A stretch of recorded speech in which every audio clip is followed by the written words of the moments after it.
All right, guys. Um,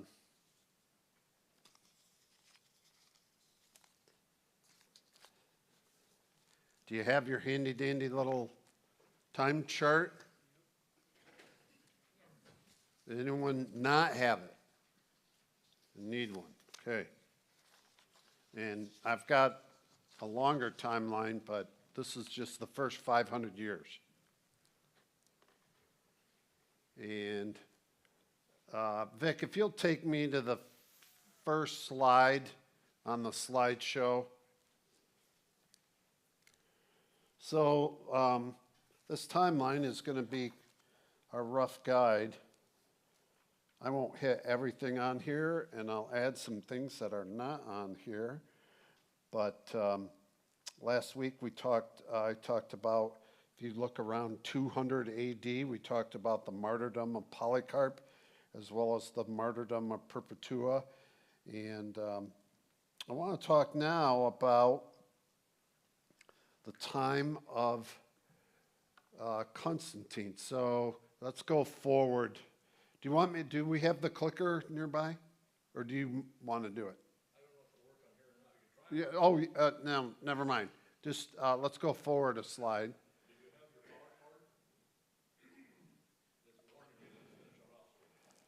PowerPoint? No. Let's keep going. Yeah, let's go fast. we got some urgency. Go forward a slide. We talked to Enoch. Okay, back up one. Right there, to the map. And you've heard me mention this. There are going to be some forces in the idea realm that are going to be powerful shapers of Christianity. And it's hard for us, it's hard for anyone to know, because we tend to only know a little bit more of just the time we live in. It's our default to think, oh, we're practicing church, and I bet you it's a lot like it used to be, and it's not. And the way people thought, and we've been so influenced by different sources throughout the years.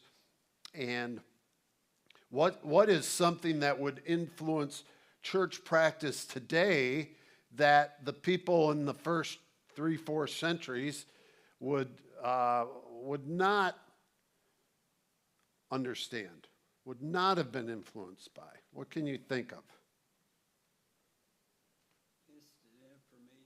What's that? Information. It's just like, they're hiding copies of letters from Paul so they don't get executed, right? And we just pull them up. We can get all kinds of information, all kinds of data. We do not, the Bibles, our Bibles go unread not because Bibles are rare, but because they're super abundant. Poof.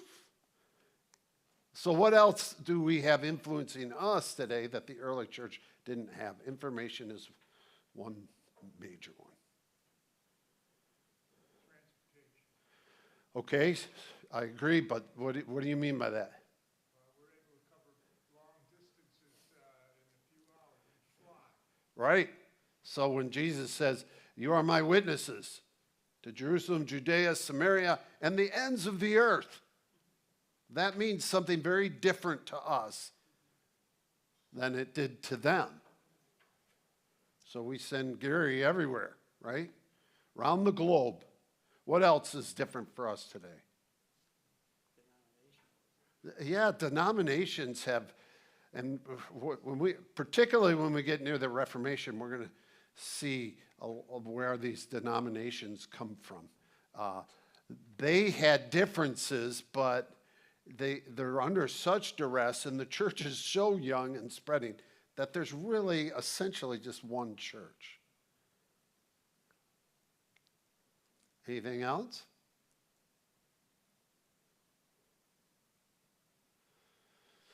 Well, they had different views. They had different views. Mystic, Yeah, They had the same. right. Do they have to worry about who they were going to vote for? No, we live in a democracy, right? Does that affect how we do church? Absolutely. Uh, we, we're, we're so accustomed to democracy that to belong to a church is to have a voice in how it's run, right? That wasn't the case back then. Leisure. We work, they'd work sun up to sundown. Hopefully find enough food to feed everybody. They're not planning vacations. Okay? They're not planning vacations. They're not going down to the local diner. It's just not in their worldview. It was a totally different world. And we could go on. Our wealth, our affluence is very different. Our affluence is staggering. You know, if you're into history, if you ever read like a history book of even you don't have to go back very far. So the amount of technology that you and I carry around with us and have access today is far greater. The average person has far more technology and access to far more information than even Bill Clinton had when he was president. It's changed. Back then, the big split is East and West, and the East is going to be the whole church is going to be influenced by the different worldviews of the places they find themselves. But the East is going to bite deeper into Greek philosophy and mysticism more so than the West. But the West is still going to be greatly affected. So, did you find a power cord, Vic, or am I living on borrowed time? Okay, let's go to the next slide. All right, this is a very important slide. And I have to spend a little time on philosophy today because this is one of the most biggest turns in philosophy. And I talked a little bit about it last time. Remember I said there were these Socratic, these philosophers in Athens primarily, and they're thinking about reality. What's the tiniest structure of reality? What is the logos? And we see things changing and things are always changing and decaying and dying. And so is the world constantly in flux, or is the change an illusion? Because there are things that don't change, we don't think should change, like justice and courage and wisdom. And so there's this great debate. The world is changing versus the world is static. The idea world is static. So this predates the less filling, tastes great, Miller Lite struggle of the 70s and 80s. This is the great debate. And then Plato comes along and he creates this perception of the universe, his ontology, they call it, he says the universe is two realms. There's a realm that changes, and there's a realm that doesn't change. And that realm that doesn't change is the idea realm. And I'll just call it, he didn't call it this, but I'll just call it the realm that does change is the tangible realm, the realm we are experiencing right now. That's changing. But that upper realm is not changing. And probably his most famous philosophical thoughts is Plato's cave. How many of you have ever heard of Plato's cave? Okay. You may not have heard of it, but it has affected your lives more than you think. Plato, as he thought about this idea realm that's out there. And that's where the things don't change. And that realm is only accessible through contemplation. And so the contemplation of wisdom and philosophy is like the highest, best thing you can do. And he says, the realm we're in, it's like we all live in a cave. All of reality is a cave. And the cave, there's sunlight outside the cave, but inside the cave, there's no sunlight. There's only artificial light. And he says it's like there's a great big fire. That's the fire you see kind of in the middle of the thing. And that fire throws light forward. And all of us people, it's like we're sitting there facing the back wall of the cave. And as we're sitting there, objects pass between the light and the wall of the cave.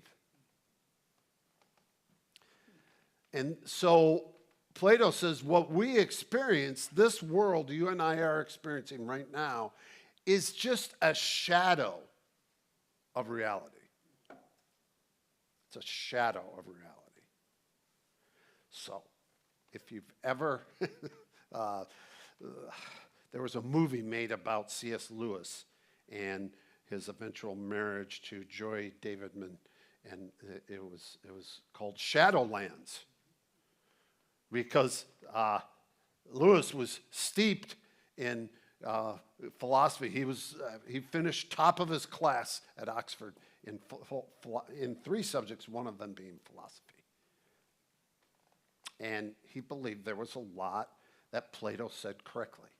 Now, I'm giving you this. This is kind of, we're at a little church in Michigan talking about philosophy, but this concept is going to change the world right up to today. So, I've been married, it'll be 37 years in a couple weeks that I've been married. On our 10th anniversary, my wife and I are like, what do you want to do? Let's go out to dinner. Want to go to a movie? Yeah, let's go to a movie. Well, what do we want to watch? I said, I don't know. And at the time, I was working with college students quite a bit. I had just started as a pastor, and one of my groups was college students. So they were all in the movies. And I said, one movie that they've been just raving about is playing. It's called The Matrix. Any of you ever seen The Matrix? Okay. Not a good 10th anniversary movie. Let me give you a hint here. Not any anniversary movie, okay? But the premise of the movie is there's this guy, and he's just living, and his life's interrupted because somebody's come to him and he gets this weird message, and he's going to go meet with this guy, and he gets revealed to him that the world he's living in is a matrix. It's a computer projection. It's not the real world. It's a computerized projection. And that the reality is humans are given this matrix that we experience, and we live this false life because the reality is our world's been decimated, and we're prisoners, and we're just these robots are sucking our bodies for energy. Okay, all right. That's enough about the movie, except that what they did is it's Plato's cave is what they're doing. They've just updated it and put Keanu Reeves in it, and he's a lot cooler than Plato ever was. So, but it's this idea that this world is the lesser world, and that there's this other world that's the real world. And this world isn't just different, it's false. And it holds us captive. And the body, even our physical bodies, Plato surmised, and others after him, that the human we have something inside of us. They called it a soul, and they use that a little different than a Christian would. But there's this part of us that's immaterial, that's inside of us, but it's held captive by our physical bodies. Our bodies are a cage. And so Plato is saying it's through the contemplation of wisdom and philosophy that through our mind we escape the prison of our bodies. Right? Well, whether you like this or not doesn't matter, because Augustine is going to come along, and he is going to love it. Augustine is a brilliant, so now we're in the 4th century. Augustine's born. He's a brilliant young man, and he begins to get schooling, and he's groomed for an important role within the Roman Empire. He is a rhetorician. And what a rhetorician would do in the Roman Empire is, let's say Caesar wants something broadcast throughout the empire. Well, he doesn't have Facebook or computer. There's no printing press. There's none of that that's there. So it's through the rhetoricians in these regions and cities by which the decrees and the messages that Caesar wants and Rome wants dissipated through the empire. That's how they did it. And these people have to be very smart, sharp people, good speakers, and Augustine rises up in the ranks, and he's a rhetorician. He lives a very secular, self-indulgent life, having different concubines, and then one concubine he has a child with. But then for the sake of his career, he leaves her because he's going to leave North Africa, and he's going to go into Europe because his career's on the rise. But all along, he has a mother, Augustine's mom, and her name's Monica. His dad's a pagan, but his mom becomes a Christian, and she begins to pray for Augustine. And she prays for him and prays for him and prays for him and prays for him, and he's just sowing his wild oats and all this stuff, but eventually, one day, he becomes a Christian. He not only becomes a Christian, but he writes what is known today as the world's first autobiography, Augustine's Confessions. Have you ever heard of Augustine's Confessions? It was the first time anybody ever wrote about their own life. And Augustine did, but it's not just about his own life. It's about how he came to Christ. Now, it's one of the great pieces of literature today. You could pull it up on your computer. It's public domain, but you could buy it pretty cheap. But it reads really well. You're not going to find it like too old language. It's been translated well. And Augustine, here, he talks about how he came to know the Lord. And one of the key things in his life, there's more than two, but two key events. One comes from his childhood. And he lived in a region, and his family was fairly well-to-do for the time, and that's why he was well-educated and things like that. But he and some friends of his in the area, they were doing boy stuff. They're goofing around, and they're walking down this road, and they walk by somebody's property, and they see these pear trees that the property owner owns. And the boys decide they're going to climb this wall and they're going to steal some of the pear trees.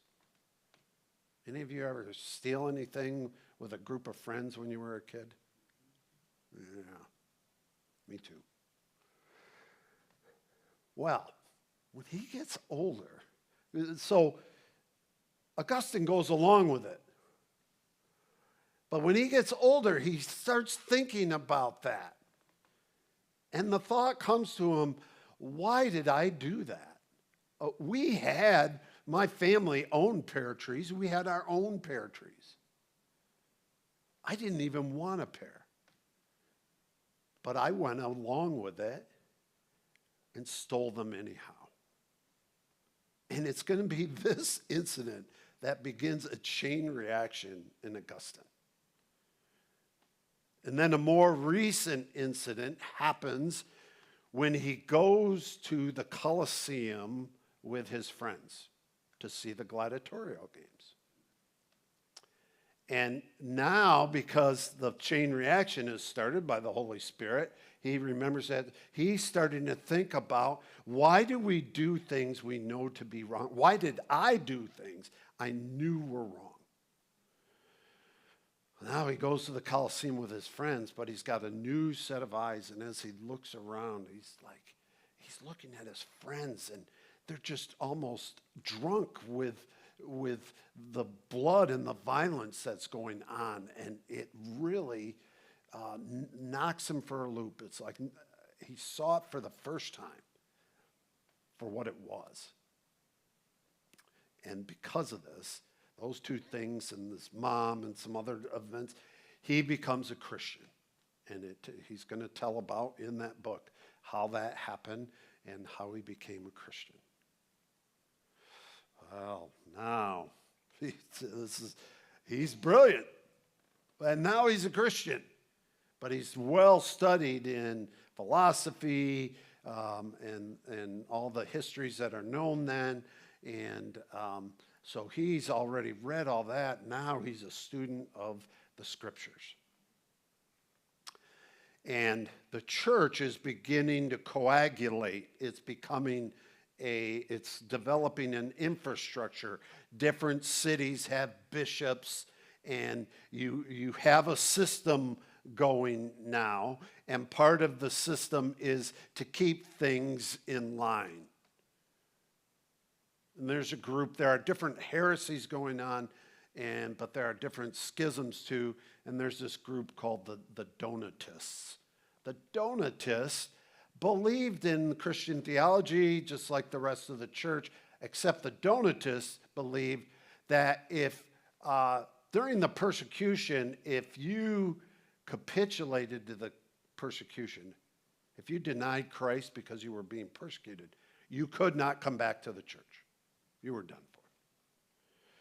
So the church, the main church at large, they were at odds with the Donatists, and there's actually going to be violence between the main church is going to work to eliminate the Donatists because they were out of line, they said, too far.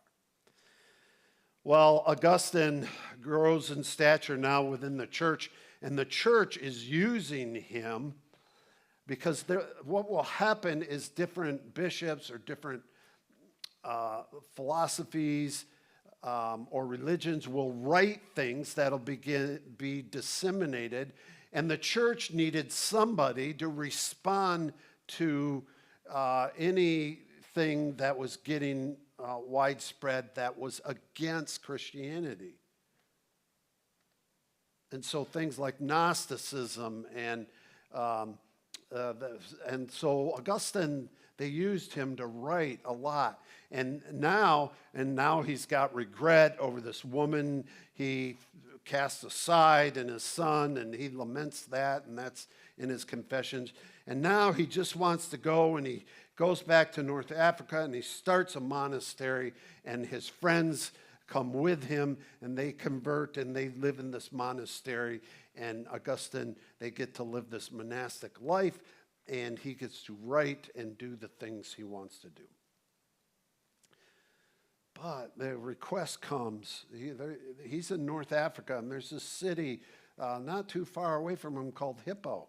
And there's an older bishop there. And he wants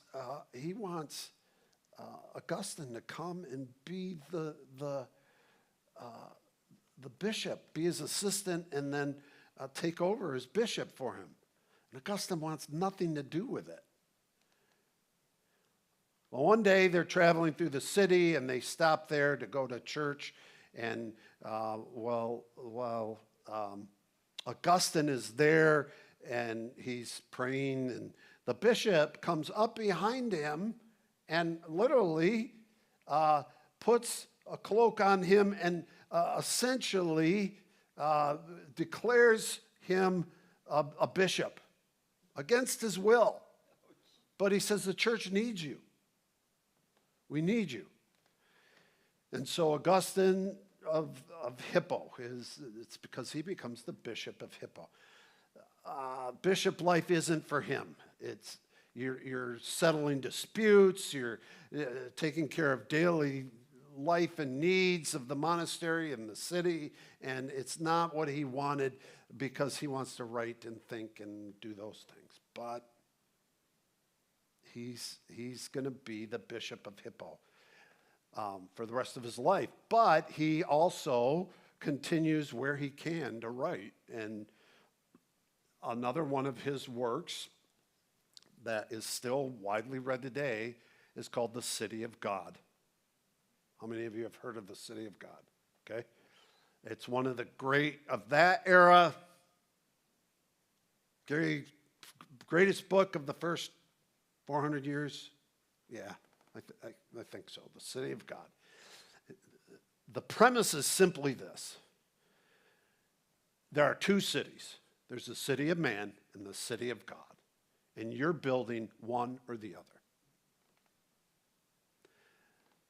Where he talks about the city of man, it's also an apologetic work.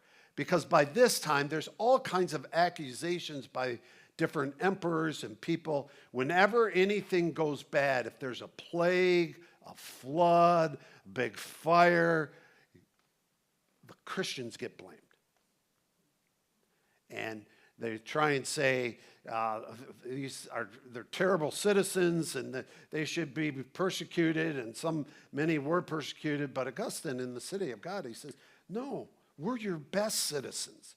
And he's going to make an apology, an apologetic work. An apology is a reasoned defense. And he's going to write a reasoned defense of Christianity. And it's still worth reading today. It's big. It's going to take you some time, but if you can find, there are some summaries, abridged versions. I think James Montgomery Boyce wrote like an abridged summary of it called Two Cities, Two Loves. But essentially, he's condensing that work. So Augustine becomes this bishop. He was not a bishop of Rome, so he was never the pope, but he's the bishop, and now he's writing. And one of the things he's going to write against, one of the key struggles, there's another bishop. And actually, the guy who wrote, there's another bishop named Pelagius. Have you ever heard of Pelagian, semi-Pelagian? I don't know if that floated around with it. But it's going to be this Pelagius guy. He's going to die, but one of his students is going to take Pelagius's thoughts, and he's going to write what Augustine says is in the church, the main church says, this is a heresy. So now Augustine is going to write against it. And what the controversy is how do you become saved?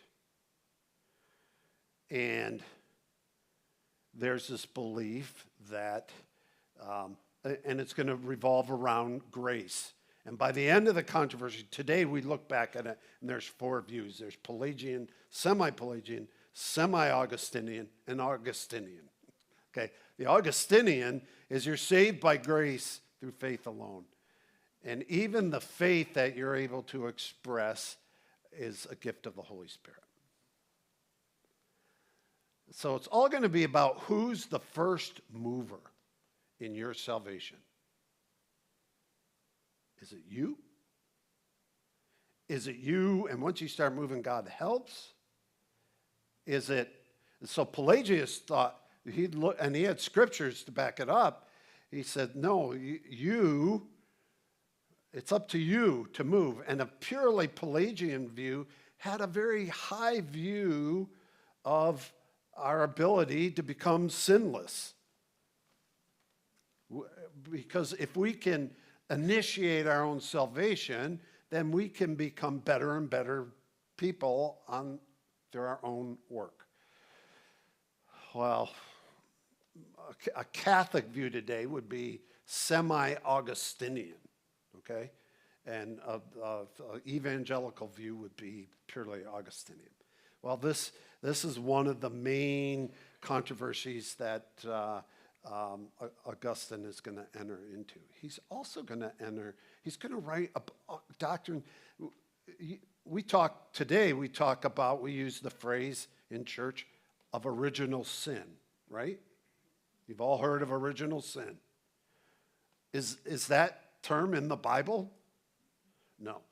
The original writer creator of the doctrine of original sin is Augustine. And he's the creator of a number of other doctrines. But he also really likes Plato and one of Plato's later philosophers. His name's Plotinus. And that's another philosophical school called Neoplatonism. Now, let me ask you this. What is evil? If you have to think about, if somebody comes up to you and says, hey, Christian, you say there's good and evil. What is evil? How would you describe it?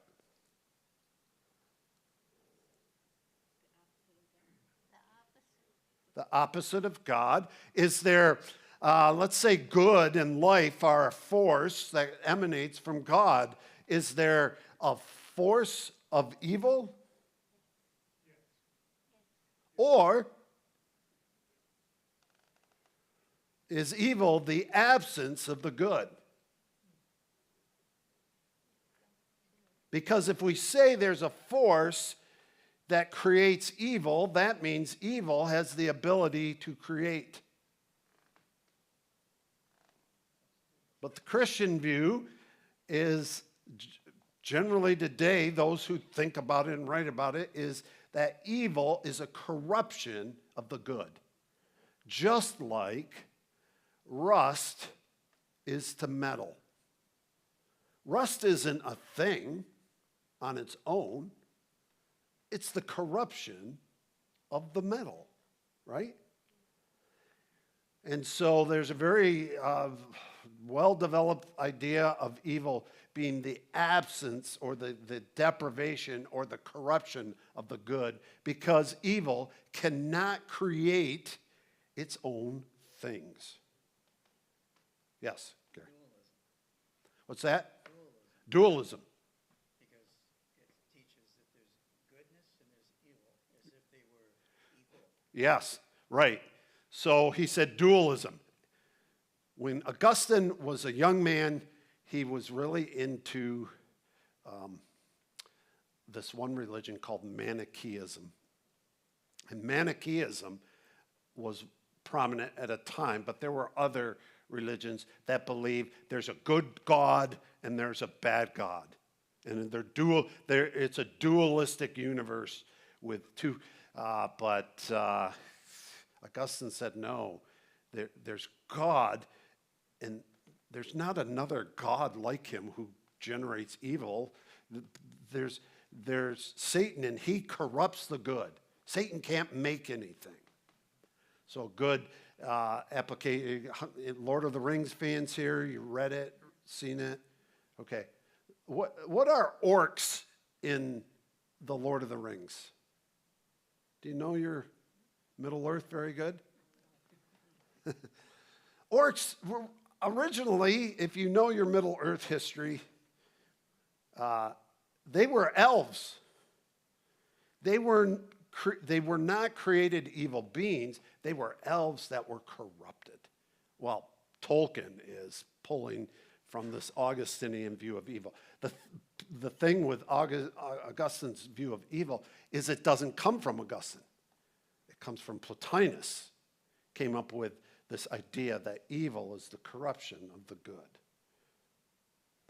And the philosophers were trying to figure out good and evil. And what is the good? And, Augustine said, you guys have been searching. We now know what it is. Plato was right. There's a realm that doesn't change. There's a realm that does change.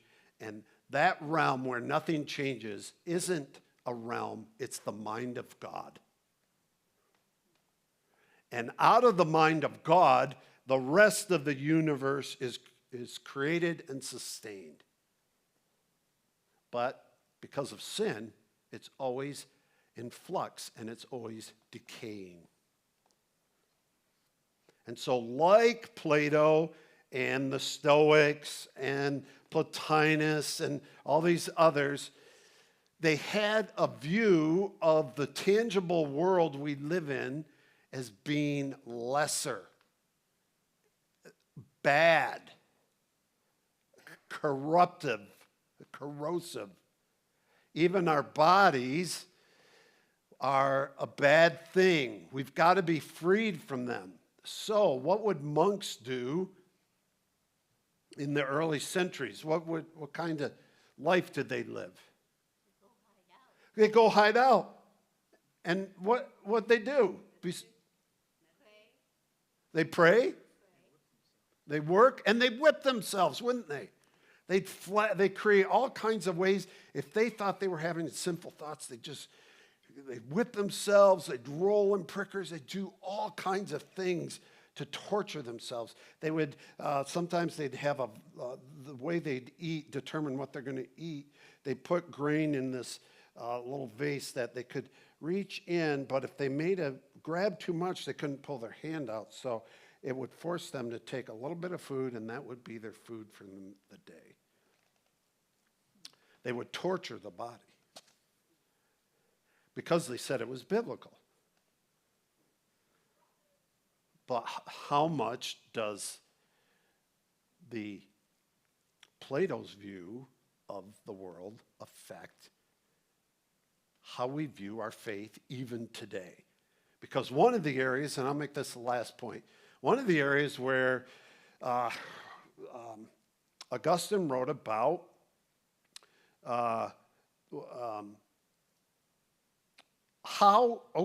there's original sin, but how does sin pass from one generation to the next? Any ideas? Okay. Well, they obviously don't have the access to genetic things, but here's what Augustine said and the church believed. We're all adults here, so it is passed through sex between a man and a woman Plato and the Stoics, because of this upper realm and the lower realm, big swings of emotion were bad. Your passions are out of control. Well, Augustine said, in order to have sex in a way that you procreate, you've got to lose control of your passions. And so at the moment of conception, the passion, you're sinning because you've lost control of your passions. And so he said that is how that newborn child, original sin, came into the newborn child. Now, what do you think this does to the view of sex within marriage to the church? It's a necessary evil. To Augustine, it's a necessary evil. So the higher good is to be in the ministry and to be celibate. Well, so what we're seeing is, there's biblical verses they'd use, but they're allowing all this Greek philosophy to come in, and it creates a view that all kinds of people hold today, that this world, anything to do with, so we'll eventually get to the fundamentalist movement of the 19th and 20th century, where the fundamentalist movement just believes anything of this world is garbage. We're just passing through. It's all going to burn up. So it creates a much lower view of the here and now, and it creates a much lower view of things like how we treat one another, the value of work, the value of beauty, all these things. And this is going to be kind of at the core of the Dark Ages. Now, the Dark Ages are a misnomer in many ways, but in some ways, the groundwork was laid for a very low view of humanity and this world and beauty and this idea that heaven is a place sitting on a cloud playing a harp, and that's what eternity is. It's not what Scripture says. Heaven is here. It's going to be remade, perfected. But we'll work and we'll have communities and it will do the same things, but they'll be redeemed, they'll be perfected, and they'll be healed. Make sense? Gary? Today, although it's a group that's dying out, are the Shakers, and the Shakers maintain celibacy. I don't know how they lasted this Yeah, long. yes. They have to keep getting more people. Somebody's cheating. But there, yeah. And there's plenty of people who grow up in homes where they learn from their one parent or the other that sex is just this bad thing. Now, our culture has obviously made it into something not beautiful, but it's a gift for within marriage. And that was the medieval period and beyond that's not the case. They're living very differently. All right, let me pray. Lord, go with us. We're grateful for, man, it's just amazing when I think about all this. How much came to divert your truth, but how resilient ultimately your truth is over the years. And that's because of your Spirit and your love for us, so we thank you for that. And go with us now and just bless us in all of our endeavors. I pray this in Jesus' name. Amen.